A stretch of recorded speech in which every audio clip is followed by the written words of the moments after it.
You see young people migrating because there's simply no jobs at the coast anymore. What their dads and generation before them did is not possible anymore.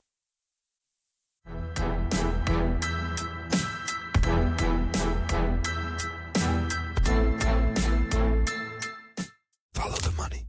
This is the podcast of the European investigative newsroom, Follow the Money. I'm your host, Emma de Chatinier, recording from Brussels. And as always, I'm joined by Follow the Money reporter and my co-host, Alexander Fanta in Vienna. Hi, Alex. Hi, Emma. In this episode, we're taking a look at European fishing companies that have a big appetite for West Africa's waters. In Senegal, the ocean is a lifeline. It provides food, jobs, and exports. Fishing is the backbone of the economy, but European companies are plundering Senegal's seas. They found a way to keep hauling in catches and cashing in on Senegal's fisheries, all while ignoring the European Union's own rules. To dive deeper into the story, today we're joined by two investigative journalists, Hans Wetzels and Remy Käller. Welcome, Hans and Remy. Morning. Thank you. Hans and Remy revealed how a large part of Senegal's fishing industry is effectively in foreign hands. Hans, you went to Senegal to investigate the story. What did you find there? We found out that there's industrial fishing boats flying Senegalese flags, but in fact owned by EU companies that engage in all kinds of illegal activities, thereby exacerbating the problem of overfishing and thus food security at the Senegalese coast. And what made you want to look into the story in the first place? Well, actually, my starting point was the migration angle. The Senegal route, as it's called, is one of the most active, according to Frontex, most active migration routes into the European Union, where you see fishermen from the Senegalese coast. They take these wooden boats and they try to reach the Canary Islands and from there travel on to Spain. And at the same time, I read all kinds of stories about overfishing at the Senegalese coast, and I figured, how are these connected? What's the story here? So, just booked plane tickets, flew out to the Canary Islands to talk to migrants there about why they decided to take this super dangerous journey, and then flew on to Senegal with Michael Rhebergen, who's a great photographer. And he makes these great analog photos to go with the stories we publish. Traveled up and down the coast to talk to fishermen, talk to politicians, talk to business people, try to find out as much as we could in about the month that we spent there. And Remy, while Hans was already in Senegal, you joined in on this story. How did that happen? So I heard from one of the editors-in-chief that Hans was in Senegal investigating fisheries. I have a bit of a fascination for fisheries for quite some time already. And in the past, I worked in West Africa doing research on conflicts between industrial trawlers and small-scale fishers, illegal fisheries. So I thought, okay, let's reach out to Hans and I might be able to help him. Remy tracked, while being in Amsterdam, a couple of these boats we knew that were suspected of all kinds of, illegal, semi-legal activity surrounded by all kinds of rumors. And he called me. It's like, look, a couple of these boats are right now at the port of Dakar. Can you get yourself into the port and verify physically whether or not these boats are there? Because supposedly these boats carrying this Senegalese flag were docked at the pier of a Spanish company. So Remy was checking them in Amsterdam online and then sent you in Senegal to go track these boats in person. Exactly. We tracked down these companies. Okay, which companies are actually active? We got the hand of the list of trawlers being active in Senegal, and then we linked them to two foreign companies and checked, okay, which companies own which boats. And it was an interesting way of collaborating, right? Because Remy used all these marine traffic tools to establish that the boats were there, but you're never 100% sure. I had to get myself into the port.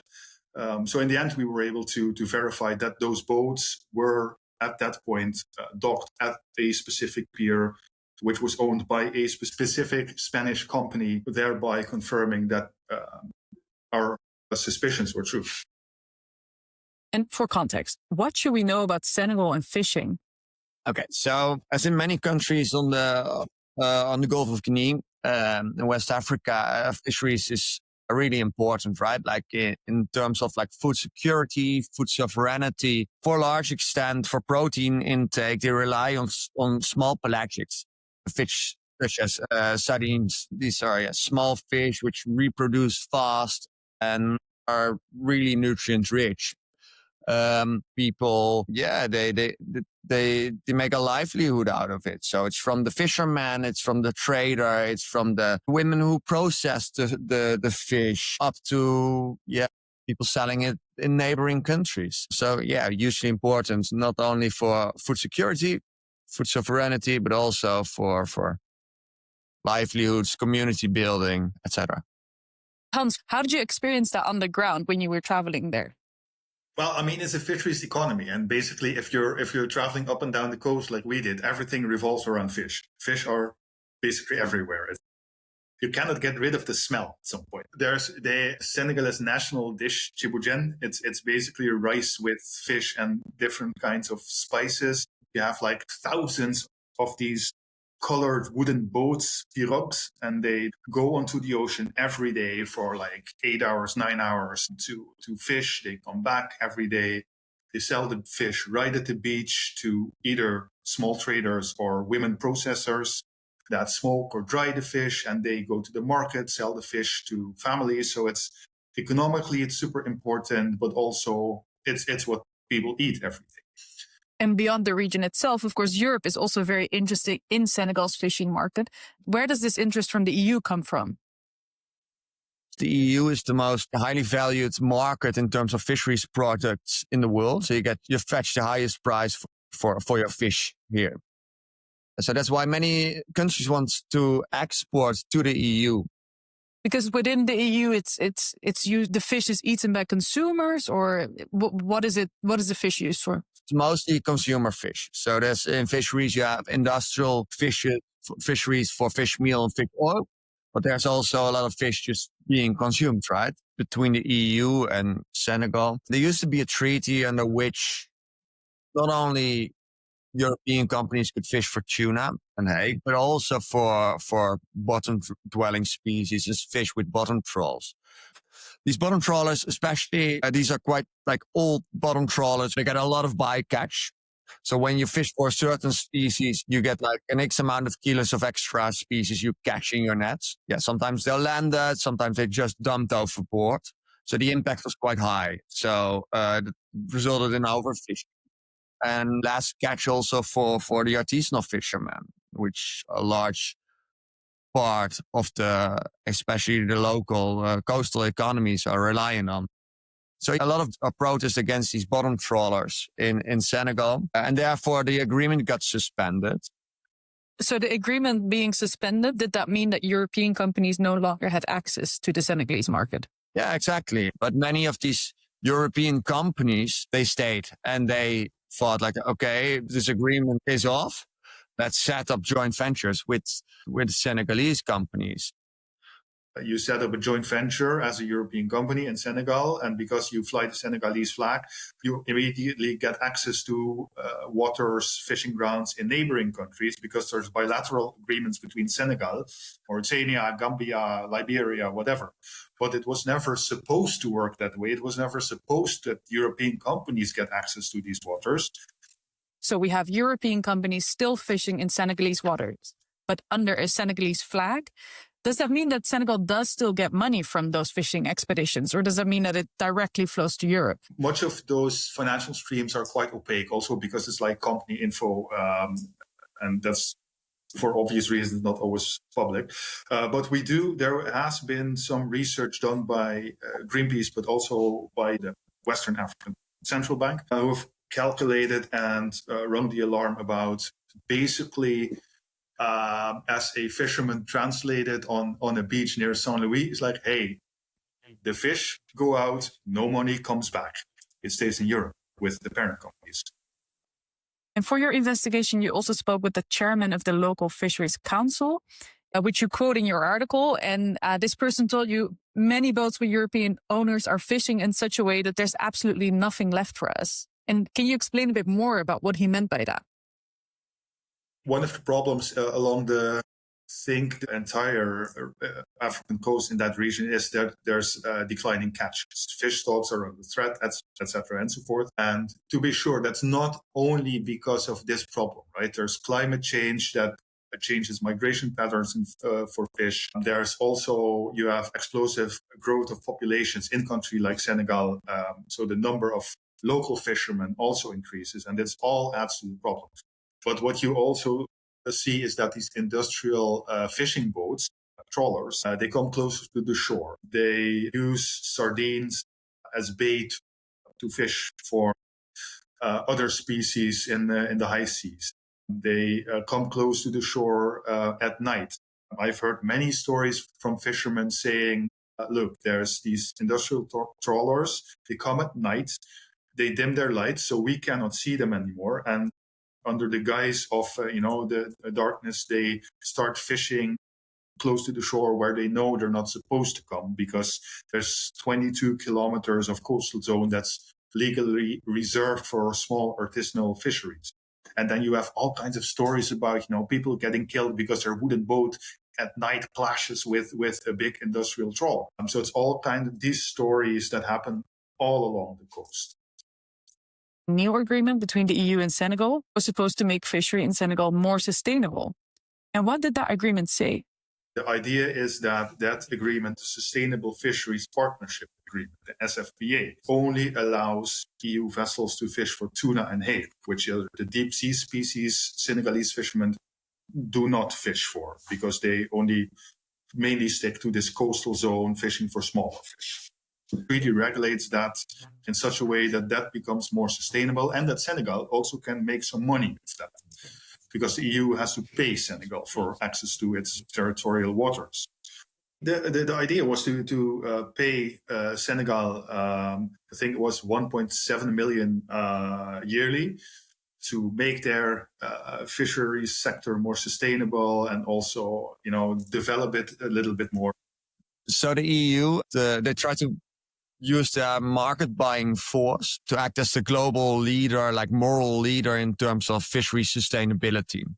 So when a country systematically allows illegal fisheries to happen or unsustainable practices on a large scale, they can use this market buying power and ban exports to the EU, which can cost a country a lot of money. That's when you get a red card, you really get banned from exporting to the EU. And they have a yellow card system, which is basically a big warning. Okay, if you don't do X, Y, Z, you're getting a red card and you're going to get banned and you can't export to the EU anymore.